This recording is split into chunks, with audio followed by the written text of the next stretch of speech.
popular show in US is now trying to convince kids to go to Syria, boycott this Sation. Now Muslims understand fully that in order to take down America, they must first infiltrate every facet of our society. They've worked diligently hard over the past couple of decades to implant themselves in our government, our schools, and law enforcement agencies, while using the tactic of political correctness to bully and inflict their will upon Americans. Now Muslims are actively indoctrinating our children, as they're now working with rabid liberals to take over a popular television show for children. Now that we know Muslims are going after the next generation, we must do everything we can to sound the alarm bells about the sick thing they're pushing onto our kids, as the battle for the heart and minds of our children will no doubt be the battle that we'll continue to fight.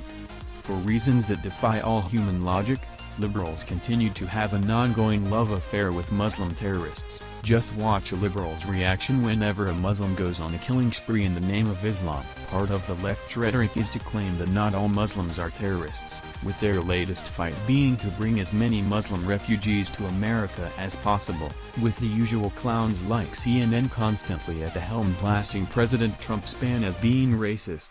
Unvetted fighting-age male migrants have been swarming to America by the droves in recent months, 4,000 refugees just in May alone, while liberals continue to try and push the asinine claim that these migrants are just women and children who are seeking shelter from their war-ravaged countries. So when CNN had the chance to team up with the liberal producers of Sesame Street to push their disgusting propaganda about refugees onto the brainless masses of Americans, they seized their opportunity.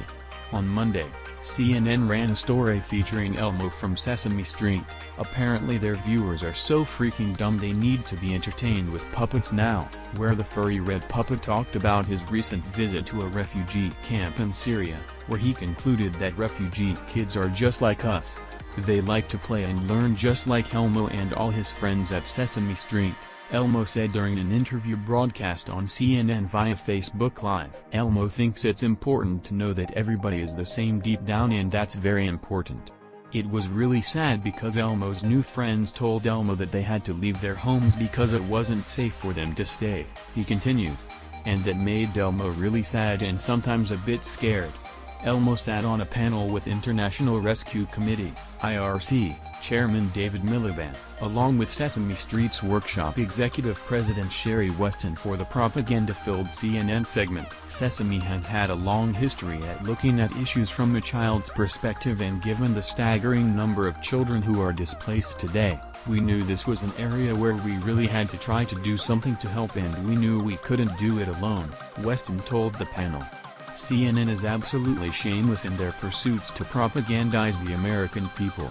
This bizarre story comes in the midst of investigative journalist James O'Keefe's Project Veritas's latest video, where they busted CNN's senior producer who admitted that the network's relentless bashing of Trump over his collusion with Russia was mostly bullshit.